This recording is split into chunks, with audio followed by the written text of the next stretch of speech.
তারেক রহমান তখন বিশ্ববিদ্যালয়ের ছাত্র। একটি পরীক্ষায় তারেক রহমান তার প্রয়োজনীয় কাগজপত্র আনতে ভুলে যান।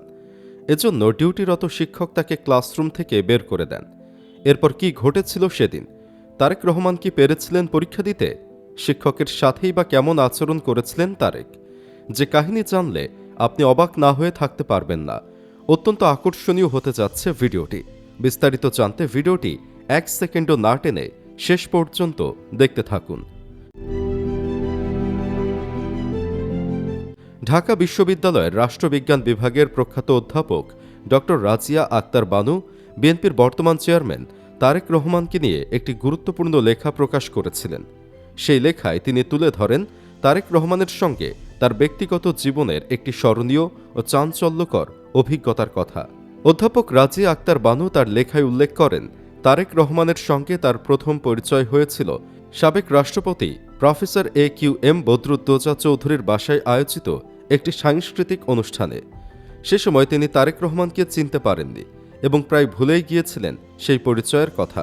পরবর্তীতে যখন আবার তাদের সাক্ষাৎ হয়, তখন সেই অভিজ্ঞতা তারেক রহমানের জন্য খুব একটা সুখকর ছিল না। ঘটনাটি ঘটে ঢাকা বিশ্ববিদ্যালয়ের রাষ্ট্রবিজ্ঞান বিভাগের প্রিলিমিনারি ভর্তি পরীক্ষার সময়। অধ্যাপক রাজিয়া আক্তার বানু তখন ভর্তি পরীক্ষার একটি বোর্ডের সদস্য হিসেবে দায়িত্ব পালন করছিলেন। সে সময় একটি ছেলে প্রয়োজনীয় কাগজপত্রের ফটোকপি সঙ্গে না আনায় তিনি তাকে কিছুটা কঠোর ভাষায় বকাঝকা করে কক্ষ থেকে বের হয়ে যেতে বলেন। কিছুক্ষণ পর ছেলেটি প্রয়োজনীয় কাগজপত্র সংগ্রহ করে পুনরায় ফিরে আসে এবং যথারীতি পরীক্ষায় অংশগ্রহণ করে ভর্তি হওয়ার সুযোগ পায়। তবে অবাক করা বিষয় হচ্ছে, এমন গুরুত্বপূর্ণ পরীক্ষা হবার পরেও ছেলেটি শিক্ষকের কথায় বিন্দুমাত্র রিয়্যাক্ট করেনি। শিক্ষকের কথা মেনে নিয়েই ক্লাস থেকে বেরিয়ে যান। ছেলেটি বেরিয়ে যাওয়ার পর তার সহকর্মীরা তাকে জানায় যে এই ছেলেটি কোনো সাধারণ ছেলে নয়, সে আসলে শহীদ প্রেসিডেন্ট জিয়াউর রহমান এবং সাবেক প্রধানমন্ত্রী বেগম খালেদা জিয়ার বড় ছেলে তারেক রহমান।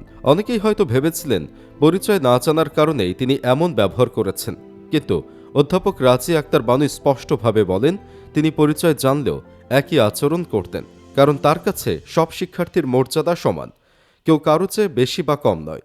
তবে সেদিন বেশ অবাকই হয়েছিলেন শিক্ষিকা রাজিয়া, কারণ তারেক রহমান চাইলেই বাবা কিংবা মায়ের পরিচয় ভাঙিয়ে সে অনৈতিক সুবিধা নিতে পারত, কিন্তু তা তিনি করেননি।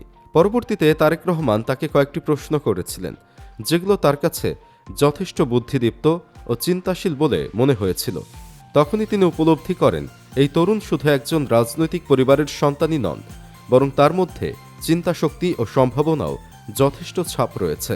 এরপর অধ্যাপক রাজিয়া আক্তার বানু তার লেখায় বংশানুক্রমিক রাজনীতির প্রসঙ্গ টেনে আনেন। তিনি বলেন, শুধু উপমহাদেশেই নয়, বিশ্বের বিভিন্ন দেশে পারিবারিক উত্তরাধিকার ভিত্তিক রাজনীতি একটি স্বাভাবিক ঘটনা। জাপানে প্রায় 40% সংসদ সদস্য রাজনৈতিক পরিবার থেকে আসেন। বর্তমান ও সাবেক বহু প্রধানমন্ত্রী রাজনৈতিক বংশের ধারাবাহিকতায় ক্ষমতায় এসেছেন। সেখানে রাজনীতিকে অনেক সময় একটি পারিবারিক পেশা বা ব্যবসার মতো দেখা হয়, যেখানে পূর্বপুরুষের সুনাম, সম্পদ ও যোগাযোগের নেটওয়ার্ক পরবর্তী প্রজন্মের জন্য বড় সম্পদ হয়ে ওঠে। তিনি আরও উল্লেখ করেন, এশিয়ার অন্যান্য দেশেও এই প্রবণতা স্পষ্ট। ভারতের ইন্দিরা গান্ধী, শ্রীলঙ্কার সিরি মাভো বন্দর নায়েকে এবং চন্দ্রিকা কুমারতুঙ্গা, পাকিস্তানের বেনজির ভুট্টো, এরা সবাই রাজনৈতিক উত্তরাধিকার সূত্রে নেতৃত্বে এসেছিলেন। তবে এদের অধিকাংশই ছিলেন উচ্চশিক্ষিত, দূরদর্শী এবং রাষ্ট্র পরিচালনায় দক্ষ। উদাহরণ হিসেবে তিনি ইন্দিরা গান্ধীর কথা তুলে ধরেন, যিনি প্রধানমন্ত্রী হওয়ার আগে দীর্ঘ 23 বছর রাজনীতির সঙ্গে যুক্ত ছিলেন এবং কংগ্রেস পার্টির সভাপতি হিসেবেও দায়িত্ব পালন করেছিলেন। অর্থাৎ উত্তরাধিকার পেলেও নিজেদের যোগ্যতা দিয়ে সেই অবস্থান ধরে রাখতে হয়েছিল। বাংলাদেশের ক্ষেত্রেও তিনি একই বাস্তবতার কথা বলেন। এখানে দুজন প্রধান রাজনৈতিক নেত্রী পিতার ও স্বামীর মৃত্যুর পর রাজনীতিতে আসেন এবং ধীরে ধীরে নিজেদের দক্ষতা ও নেতৃত্ব গুণের মাধ্যমে দলকে সুসংগঠিত করেন। 1991 সাল থেকে তারা পালাক্রমে ক্ষমতায় ও বিরোধী দল থেকে দেশ পরিচালনা করে আসছেন। এই প্রেক্ষাপটে তারেক জিয়াকে তিনি একজন সৌভাগ্যবান উত্তরাধিকারী হিসেবে উল্লেখ করেন। তার পিতা ছিলেন একজন জনপ্রিয় রাষ্ট্রপতি এবং তার মাতা ছিলেন আপসহীন প্রধানমন্ত্রী। তাই প্রশ্ন ওঠে, বাংলাদেশের ভবিষ্যৎ রাজনীতিতে তারেক জিয়ার উপস্থিতি কি অনিবার্য? অধ্যাপক রাজিয়া আক্তার বানুর মতে শুধুমাত্র বংশগত পরিচয় তার জন্য কোনো অযোগ্যতা নয়।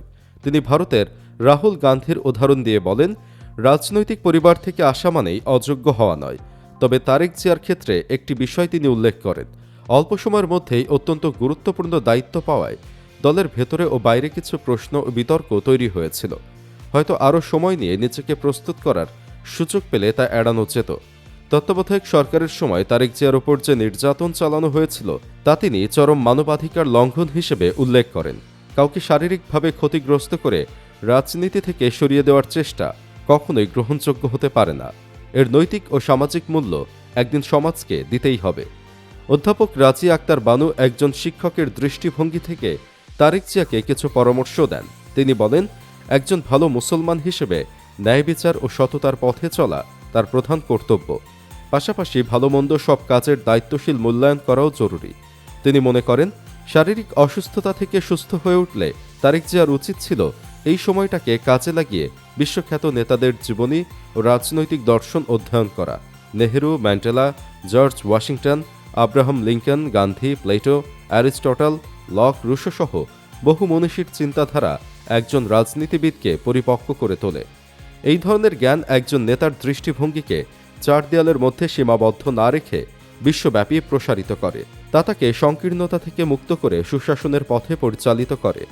সবশেষে অধ্যাপক রাজিয়া আক্তার বানু একজন শুভানুধ্যায়ী হিসেবে আশা প্রকাশ করেন, তারেক জিয়া যেন পরিবর্তিত, পরিশীলিত, জ্ঞানী ও ধৈর্যশীল নেতৃত্ব দিয়ে রাজনীতিতে ফিরে আসেন। তিনি যেন কৌশলী ও বিচক্ষণভাবে এগিয়ে যান, যাতে অহেতুক বিতর্ক সৃষ্টি না হয়। তার মতে, এমন একজন পরিণত ও দায়িত্বশীল তারেক জিয়ার রাজনীতিতে প্রত্যাবর্তন শুধু বিএনপির জন্য নয়, বরং বাংলাদেশের গণতন্ত্রের জন্য একটি ইতিবাচক ও শুভ বার্তা বহন করবে। সুপ্রিয় দর্শক, তারেক রহমানের সাথে ঘটে যাওয়া এই ঘটনাটি কেমন লেগেছে আপনার কাছে? কমেন্ট বক্সে জানিয়ে দিন আপনার মতামত। ভিডিও ভালো লাগলে লাইক দিন এবং চ্যানেলটি সাবস্ক্রাইব করুন।